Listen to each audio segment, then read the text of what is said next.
Hello दोस्तों, मैं फिर से आ गई हूँ एक नई कहानी लेकर। तो चलिए कहानी को बिना लेट किए हुए स्टार्ट करते हैं। मैं अपना सर पकड़कर बैठा था। ऐसा कैसे मुमकिन था? भला यह कौन सा इलाज था कि मैं जिससे हकीम की बात सोचता उतना ही उलझने लगता। भला ऐसी भी कौन सी बीमारी मुझे लग गई थी जिसका इलाज इतना खतरनाक था कि मुझे पाप का दलदल में उतरना पड़ रहा था। मैंने अपनी 25 साल की ज़िंदगी में कभी कोई ऐसी काम नहीं की थी। ऐसा करना तो दूर की बात है, मैंने तो लड़कियों को नज़र उठाकर देखना भी गलत समझता था। मैं भला यह कैसे कर सकता था? मैंने उस हकीम से भी कहा कि देखो हकीम साहब, मैं आज तक इस तरह का काम हमसे नहीं होगा, और यदि हो भी सकता है तो इतने ज़्यादा लड़कियों के साथ हमसे नहीं होगा। हकीम साहब ने तुरंत ही कहा, बस तुम्हारा यही इलाज है, और ये इलाज नहीं करोगे तो तुम अपना उल्टी गिनती शुरू कर दो। मैं वहाँ से खड़ा होकर आने ही वाला था, तभी हकीम कहने लगा, 1 मिनट बैठो, मैं तुम्हें एक बात बताता हूँ। मैं दोबारा से बैठ गया। अब हकीम कहने लगा, देखो शराब पीना भी तो गलत होता है ना। मैंने उसके बाद में हाँ में सिर हिला दिया। फिर कहने लगा कि अपना इलाज कराना है तो सिर्फ शराब ही तो है वो दवा जिसका हिसाब का तौर इस्तेमाल करते हैं ताकि मरीज ठीक हो जाए। इसी तरह से तुम ठीक हो जाओगे। ये सब छोड़ देना। जो कह रहा हूँ शायद उसके लिए कहना आसान था, लेकिन मेरे लिए सुनना उतना ही हरगिज़ आसान नहीं था। मैं डॉक्टर से इलाज करवा कर तंग आ चुका था। बहुत ही पहुँचे हुए हकीम के पास गया था, जिसके बारे में यह मशहूर था कि यह नवज देखकर मर्दाना की हर तरह का दवा कर सकता है, और जो इलाज बताता है वह अगर हो जाए तो भी इलाजों से छुटकारा पा सकता है। मैं भी डॉक्टर के ऊपर अपना काफ़ी पैसा और समय बर्बाद कर चुका था, लेकिन मेरी तबीयत में कोई सुधार नहीं आ रहा था। उसके सुधार की बजाय पूरा तरह से बिगड़ रहा था। लेकिन मैं इसीलिए अपने दोस्त के कहने पर ही मैं इस हकीम के पास आ गया था। इस हकीम ने मेरी नवज पढ़ी तो हैरत में मेरे चेहरे की तरफ देखने लगा, और एकदम से वो चेहरे का रंग ही उड़ गया और झट से मेरा हाथ भी छोड़ दिया। मैं हैरान हुआ कि उसने मेरे हाथ क्यों छोड़ा। 2 मिनट तक वह मेरे चेहरे को गौर से देखता रहा, फिर न जाने सिर हिलाने लगा। फिर उसने दोबारा से मेरी कलाई पकड़ ली, मेरी नवज चेक करने लगा और कहने लगा, अपनी आंखें बंद कर ली और 5 मिनट तक ऐसे हिलता रहा। तो कभी हाँ में, लेकिन आंखें उसकी लगातार बंद थी। मेरी नज़र उसके हाथ में ही थी। 5 मिनट बाद उसने आंखें खोली और मेरा इलाज उसने मुझे बताया। मेरा दिल तो धड़कना ही भूल गया था कि यह हकीम कहने लगा, तुम्हारा बीमारी बहुत पुराना है और इसका इलाज एक ही है। अगर तुम यह नहीं करोगे तो फिर तुम्हें कोई भी दवा बचा नहीं सकती। जब मैं उसे पूछा तो क्या इलाज है, वह कहने लगा कि तुम्हें 100 लड़कियों के साथ हम बिस्तर करनी पड़ेगी। यह सुनकर तो मैं हैरत में पड़ आंखें भी फटे रह गई। उसने देखा तो मैंने कहा कि हकीम जी, यह अब क्या कह रहे हो? वह कहने लगा, यही इलाज है। मेरी उम्र 28-29 साल की थी, लेकिन मैं शादी नहीं की थी क्योंकि मुझे शादी से कोई दिलचस्पी ही नहीं था। हकीम की बात सुनकर मेरा दिल दिमाग तो घूम ही रहा था। मैं तो अपनी ज़िंदगी में एक औरत को भी लाने के बारे में सोचा ही नहीं था, और फिर 100 लड़कियों के साथ ऐसा काम। मैंने अपने कानों को भी हाथ लगा लिए थे। सोचा मेरे शरीर की यही हाल रहने देते हैं। मैंने भला यह कैसा इलाज है? हकीम जी कहने लगे, बस यही एक इलाज है और यह आखिरी इलाज है। मैंने कहा कि मैं शादी करना ही नहीं चाहता था, इसीलिए अब तक मैं शादी नहीं किया।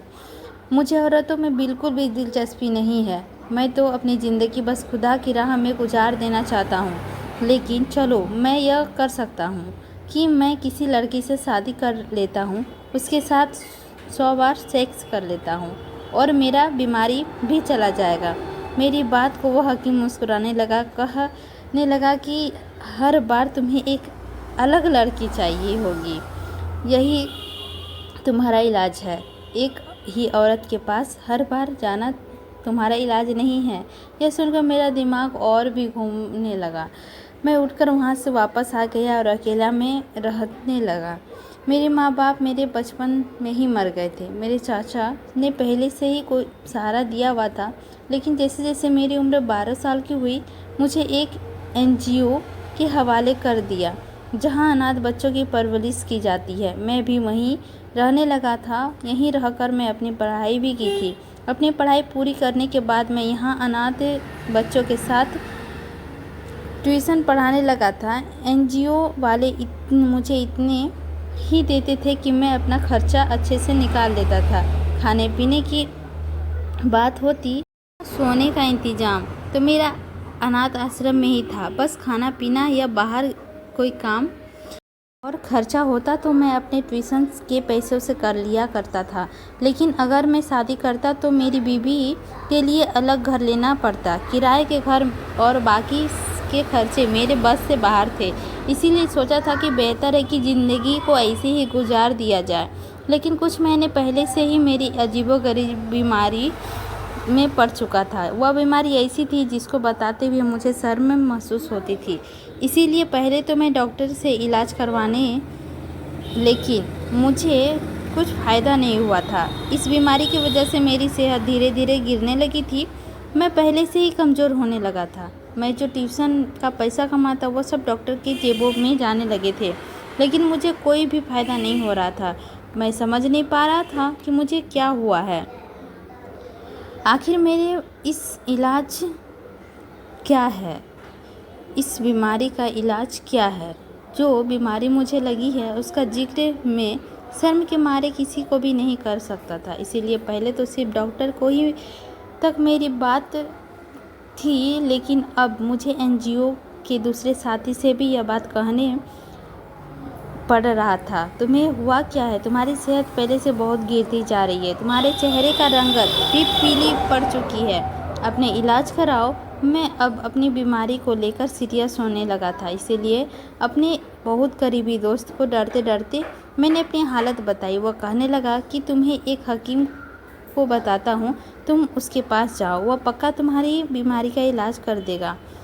तुम्हारे इस बीमारी का इलाज। दोस्त की बात जब मैं उस डॉक्टर के बताए हुए हकीम के पास चला गया, लेकिन जो इलाज उसने मुझे बताया यह सुनकर तो होश उड़ने लगे थे, जिनको करने के बारे में मैं सोच भी नहीं सकता था। NGO में आकर अपने बिस्तर पर लेटकर मेरा दिमाग पूरी तरह से चक्कर आने लगा था। ज़िंदगी हर इंसान की प्यारी होती है और आखिरी दम तक इंसान यही कोशिश करता है कि वह मौत से लड़ता रहे और मौत को हरा दे। मैं भी दिल छोटा नहीं करना चाहता था और ना ही ज़िंदगी जीने की उम्मीद छोड़ना चाहता था। देखने में तो मेरा बीमारी बहुत ही मामूली सा लग रहा था, लेकिन जिस हिसाब से मेरी सेहत गिर रही थी मुझे चिंता सताने लगी थी। लेकिन मैं समझ नहीं पा रहा था कि ऐसा कौन सा काम करूं जिससे मेरा इलाज हो सके और मैं कोई गलत काम भी ना करूं। अपनी इस दोस्त के कहा एक लड़की से शादी करना चाहता हूं, लेकिन मेरे पास रहने का कोई इंतज़ाम नहीं है। मेरा दोस्त ने कहा मैं तुम्हें एक कमरे में छोटा सा किराए पर ले देता हूँ। वह घर में जाने वाले हैं, लेकिन यहाँ से काफ़ी दूर है। किराया भी बहुत कम लगा। अच्छी बात है, तुम शादी कर लो। मेरा ख्याल है कि तुम्हारी बीमारी का इलाज शादी यही है। मैं उसकी बात पर ठीक तरह से मुस्कुरा भी नहीं पाया, क्योंकि जो इलाज मुझे हकीम ने बताया था वह बहुत कठिन था। खैर, इलाज का इंतज़ाम तो मेरे दोस्त ने कर दिया था, लेकिन कोई भी ऐसी आदमी का रिश्ता नहीं दे सकता था जिसका कोई माँ बाप, बहन, भाई, रिश्तेदार ना हो। और अगर मुझे मेरी अच्छे व्यवहारों के सब रिश्ता मिल जाता है तो अगले दिन तलाक देने में मैं बदनाम होकर ही रह जाता। 100 लड़कियों से शादी करना और फिर उन्हें तलाक देना, यही तो एक मुमकिन काम सी बात थी। जो घर लिया था वह बाकी काफ़ी दूर था। जिस इलाके से वो घर था मुझे वहाँ कोई नहीं जानता था। लेकिन मैं यह सोच रहा था कि एक रात की दुल्हन कैसे बनाऊँ, और फिर यह बात सिर्फ एक रात तक ही सीमित नहीं थी, यही तो 100 रातों की काम था। लेकिन बहुत ज़्यादा सोच विचार कर मुझे यही बात समझ में आई कि ऐसी लड़की का इंतज़ाम सिर्फ़ और सिर्फ कोठा में ही है। मैं वहीं का औरत से एक रात के लिए ला सकता हूँ, क्योंकि कोई भी शरीफ लड़की मेरी एक रात का दुल्हन बनने के लिए तैयार नहीं होगी। और मुझे ऐसी जगह से सख्त नफ़रत थी, घिन आ रही थी, और ऐसी औरतें से भी। लेकिन मेरी जेब में भी वहाँ ले गई। इसीलिए मैं अपने इलाज की खातिर कोठे पे चला गया। मैंने कोठे के मालकिन से बात की तो वह मुझे गौर से देखने लगी। जिस तरह उसके सामने बैठा काँप रहा था और पसीने से भीगा हुआ था, वह मेरी हालत को समझने लगी। बोली, मुझे नहीं लगता कि तुम यहाँ पर कोई काम है। यह जगह तेरे लायक नहीं है, लेकिन तू अगर दिल और हाथों को मजबूत होकर यहाँ आ ही गया है तो पैसा फेंक, रात गुजार और चलता फिरता नजर आ। यह कौन सा नया सिखाया है तू सिर पर डाल रहा है कि तुझे हर रात लड़की अपने घर जानी होगी। मैंने कहा, ऐसा करना मेरी मजबूरी है, लेकिन निश्चित ही कोई हल होगा। उसे सुबह होने से पहले छोड़ दूंगा। हर रात एक लड़की चाहिए और हर लड़की अलग होनी चाहिए। यह सुनकर वह औरत हैरत में मुझे आंखें फाड़ने देखने लगी। मुझे कहने लगी, अरे तू देखने में तो बड़ा ही शरीफ और सीधा साधा लगता है, और लेकिन तू बड़ा ही तेज निकला। हर रात तुझे नई लड़की चाहिए। अच्छा बता, जेब में कितना पैसा लाया है? मुझे कहा, मेरी जेब बिल्कुल खाली है, मेरे पास कुछ नहीं है। मेरी बातें सुनकर उस औरत ने मुझे गुस्से से देखने लगा और कहा, चल भाग यहाँ से। मुंह उठाकर चला आया है। मेरे जब जेब में फूटी कौड़ी नहीं है तो हर रात आशिकी और ऐश करने के लिए नई लड़की चाहिए, कमबख्त कहीं का। लेकिन इसके बाद मैंने उस औरत को एक ऐसी बात कही कि वो लड़की को मेरे साथ भेजने के लिए राज़ी हो गई। कहने लगा, वो हर रात मेरे घर में एक नई तवाइफ को भेजेगा और लड़की पूरी तरह से खुद को छुपा कर आएगी। फिर मुझसे कहने लगा कि मैं कैसे माल हूँ जो तुझे मुझसे कहा है वह सच बोल। मैंने कहा है कि करो, पहली तवाइफ को भेजने के बाद अंजाम देना। अगर तू मुझे मेरी बात पर सच्चा पाया तो हर रात एक लड़की को भेज दिया जाएगा। मेरी बात सुनकर सोचने लगी कि कहाँ लग के ठीक ही है, मुझे तुम्हारी बात मंजूर है। उसने एक को मेरी तवाइफ ने कह दिया। मैंने उसे अपने घर पर ले गया। रात 12 बज चुके थे। मैंने कहा कि सुबह होने से पहले तुम यहाँ से चली जाना।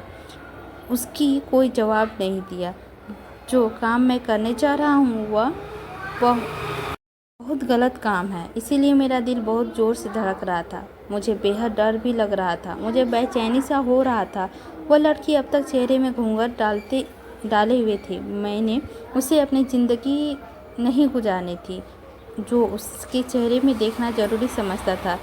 यह तो बस एक रात का ही संबंध था। फिर जहाँ भी मैं उसे लाया था वहाँ उस औरत को मैं देखना चाहता भी नहीं था। मैंने उसे लड़की के पास जाने से पहले लाइट बंद कर दी थी और उसके पास गया, लेकिन उसे वक्त ही मुझे अपना शरीर पे कपकपाहट सी महसूस होने लगी थी। एक औरत के करीब आने से मेरा पहला मौका था। उसे रात में ही सिहाई में जो काम करने जा रहा था, मेरा दिल उससे बिल्कुल भी तैयार नहीं था।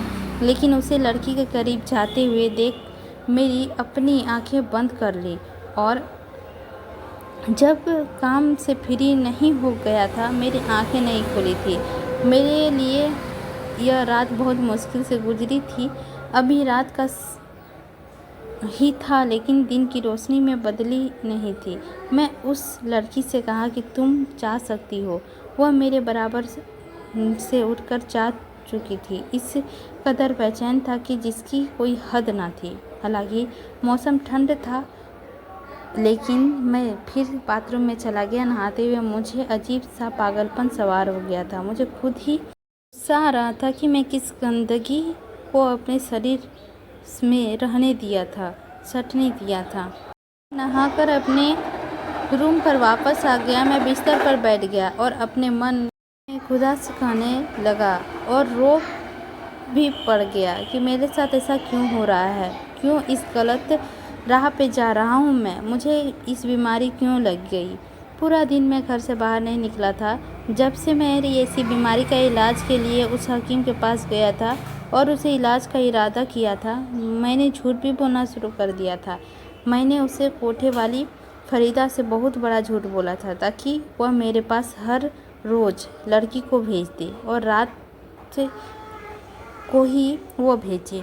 मेरे उससे यही थी कि मैं जानता था कि वह कभी इनकार नहीं करेगी। कोठे वाली फरीदा को मेरा झूठ पता चल गया था। वह अगले 3 दिन तक मेरे पास कोई लड़की नहीं भेजी। उसके बाद 3 महीने के तक मेरे पास कोई दूसरी औरत भी नहीं आई थी। मेरी हालात अब और ख़राब होने लगी थी। अब तो मेरे हाथ पाँव सूखने लगे थे। 3 महीने बाद मुझे कोठे वाली फरीदा का फ़ोन आया। जो खबर उसने मुझे सुनाई, मैं हैरत हुई। फरीदा बहुत खुश थी। उसने मुझसे कहने लगी कि मैं हर रोज़ तुम्हारे पास एक लड़की रात को भेज दिया करूँगी। अब मेरे पास रोज़ एक लड़की आ जाती, लेकिन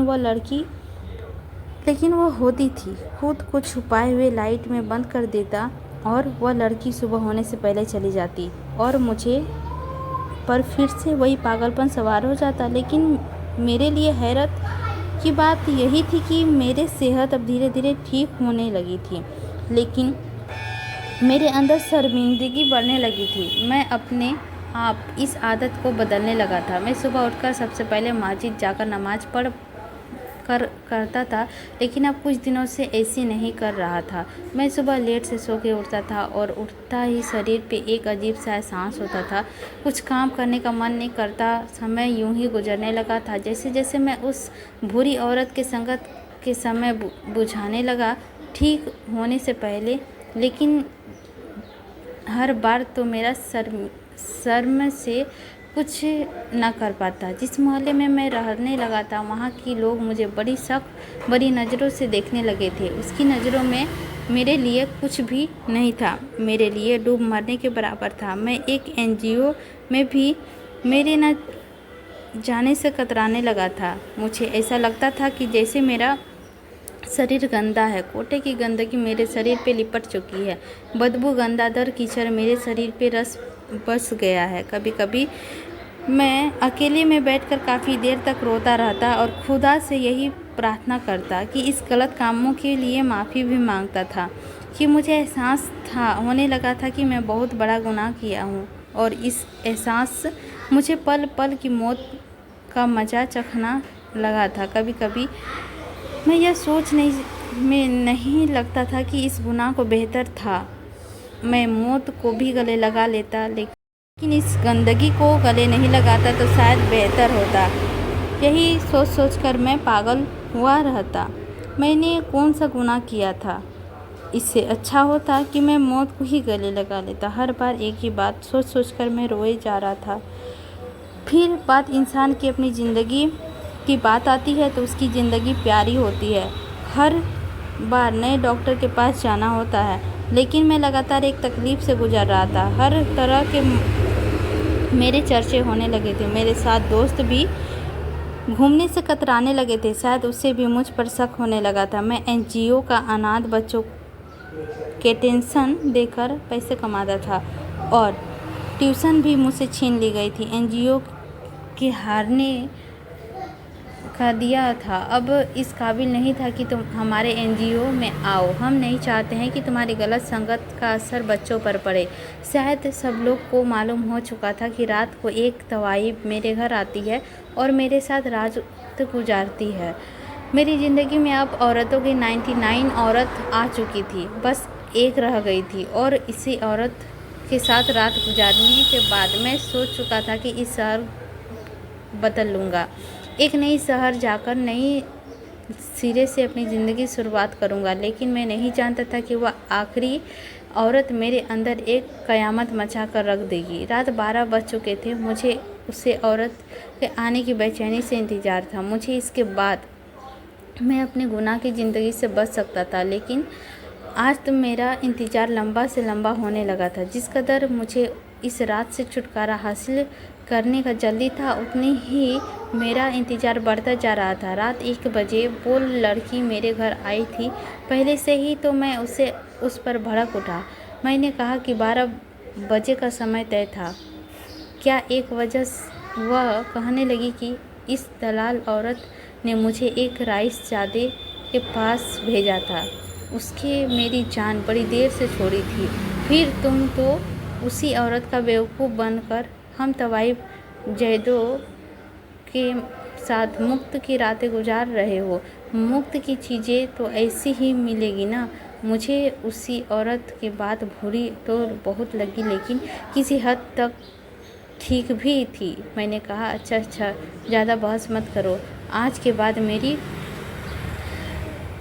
जान छूट जाएगी। इस अजब से चलो, जल्दी से अंदर जाओ। वह घर में के अंदर दाखिल हो गई। मैं उस कमरे में गया। कमरे में उसके जाते ही मैं कमरे की बत्ती बुझा दी। वो कहने लगी लाइट क्यों बंद कर दी, कमरे की में रोशन करो।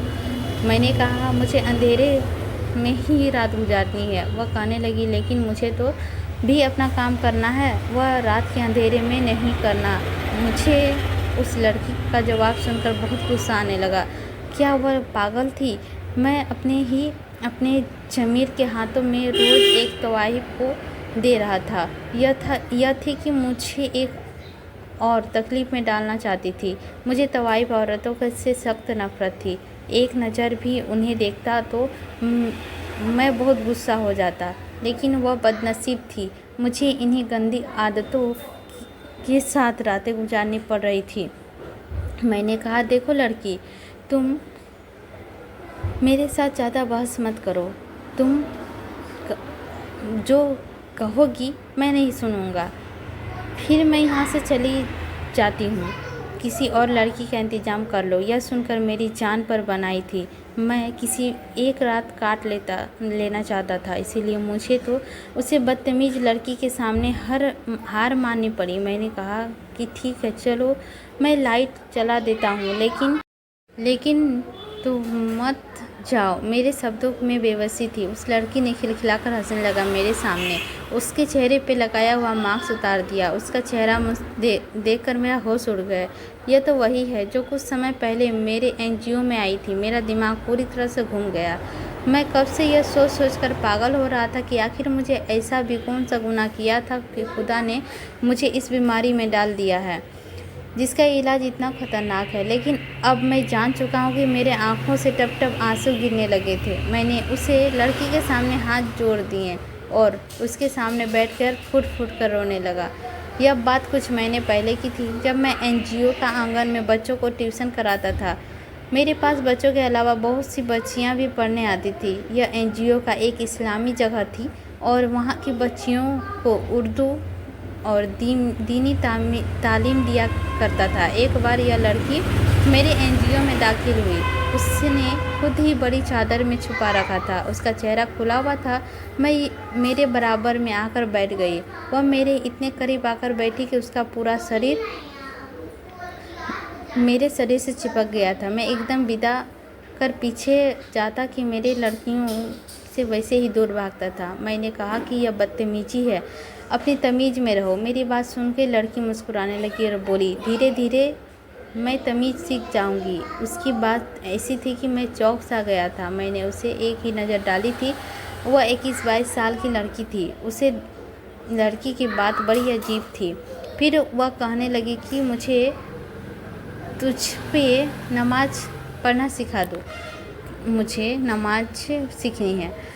यह बात मेरे लिए और भी ज़्यादा हैरान कर देने वाली थी। इतनी बड़ी लड़की को नमाज नहीं आती? मैंने कहा बड़ी हैरान करने वाली बात है मैडम जी कि आपको इस उम्र में नमाज नहीं आती। यह कहने लगा कि जिस माहौल में मैं रहती हूँ ना, वहाँ पर दीनी तालीम देने और सिखाने का रिवाज नहीं है, लेकिन मुझे नमाज़ पढ़ने से बेहद शौक़ है और यही वजह है कि यहाँ नमाज़ सीखने आई हूँ। मैंने कहा कि मतलब है कि तुम्हारा मैडम जी क्या तुम्हें नई मुसलमान हुई है? और कहने लगा नहीं, मुसलमान तो मैं शुरू से ही हूँ, लेकिन एक तवाइफ हूँ। यह सुना था कि मेरा एकदम से पसीना निकलने लगा। अपनी जगह से उठकर खड़ा हो गया।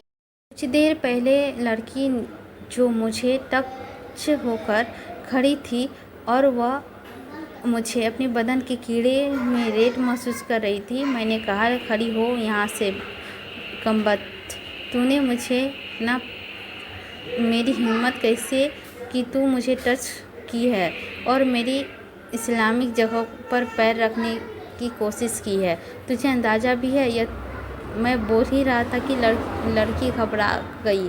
देखिए प्लीज़, मेरा कोई कसर नहीं है, मैं क्या करूं? मेरी पैदाइशी कोठी में हुई है। मैंने कहा कि कुछ भी तो नहीं जानती, तुम एक गंदी औरत हो। तुम्हारे दिन रात सिर्फ ही गुनाह करने की से ही गुजरते हैं। तुम्हारी हिम्मत भी कैसी है कि मुझे टच होने की है और इसे 5 जगह को अपनी गंदे कदम रखने की। मेरी बात सुनकर उसे लड़की के आंखों में आंसू आ गए थे, लेकिन मुझे कहाँ इस बात के था कि वो रोने लगी थी। यह सोचकर आई थी कि यहाँ कुछ सीख सकूं, लेकिन तुमने तो बहुत जलील किया मुझे। तुम अनाथ बच्चों को सिखाते हो, पढ़ाते हो, इसीलिए मैं यहाँ चली आई कि तुम मुझे नमाज सिखा दोगे। भले ही एक तवाइफ हूँ और एक कोठी में जन्म लिया है, मगर मेरे दिल पर खुद का खौफ है। मैं इसकी रोते हुए चेहरे को देखा, लेकिन मुझसे एक जलील करना वहाँ से वो निकल चुकी थी। तू इस काबिल नहीं है, तू नमाज पढ़ सके, खुद में इबादत रखे। और लड़की को जाते हुए मैं दोबारा पूरा आंगन को धोया था और मैं खुद ही लगड़ कर नहाया था, ताकि ऐसे गंदे काम जहाँ पर हो रहे हैं वह जगह बहुत ही नर्क है। उसके कुछ ही दिन बाद मुझे यह बीमारी लग गई थी। शायद मुझे उस लड़की को बद्दुआ लग गई होगी। उसने अपने दिल में कुछ ऐसा ही कहा था। आज मैं इस औरत के साथ रात गुजारते हुए महसूस कर रहा था। अब मैं उस लड़की को तकलीफ़ को समझ सकता था। मैं यूं रन पर वह रो रही थी, कहने लगी थी, नमन, खुद ही शुक्र खुदा का इबादत रखना तो हर मुसलमान का फ़र्ज होता है कि फिर वह चाहे गुनहगार हो या फिर खुदा का नेक बंदा, तो खुदा उसकी गुनाह, बद्दुआ और मोहब्बत करता है। खुदा का एक किरदार औरत को सिर्फ इसीलिए वक्त दिया है कि उसको मजबूर लाचार कुत्तों को पानी पिलाया जा सके। मैं एक तवाइफ हूँ और तवाइफ होना मेरी बस में नहीं है, क्योंकि जन्नत में मालिक सिर्फ खुदा है और वह कब गुनाह में डूबे हुए को नए राह पे लाकर जन्नत में डाल दे और कभी किसी अबीद को नेक आदमी बना दे और नेक आदमी को कब गुनाह में डाल दे, यह उनका फैसला है, उसी के बस में है। आप कौन होते हैं किसी को इस फैसला में डालने वाले? वह तवाइफ थी, लेकिन दिल में मुझे भी ज़्यादा ईमान और पुख्ते रहती थी। मैं नज़रें झुकाए, हाथ जोड़, घुटनों के बल उसके सामने पर बैठ माफ़ी मांग ही रहा था। कहने लगी थी, क्या मुझे नमाज सिखा दोगे? मैंने सुना नमाज अल्लाह के करीब कर देता है। मैं तो अपने खुद के करीब होना चाहती थी, लेकिन अब आपने मुझे जलील कर दिया था, मुझे धक्के देकर निकाल दिया था। उसकी आंखों में गिरते आंसू को देखकर मैं तड़प रह गया था। उसकी दर्द में तकलीफ़ को मैं सहकर जान पाया था कि वह एक तकलीफ़ से हर रोज़ गुजरती है। इसी रात के अंधेरे में उसे लेकर स्टेशन पर आने वाली वह पहली ट्रेन में सवार हो गया और बहुत दूर गांव से लेकर चला गया। उसे निकाह कर लिया और करीबी मस्जिद में की इमादत से जिम्मेदारी भी संभाल ली थी। मेरी बीमारी भी ख़त्म हो चुकी थी। मेरी बीवी बहुत ही नेक और बाबा पर्दा की थी।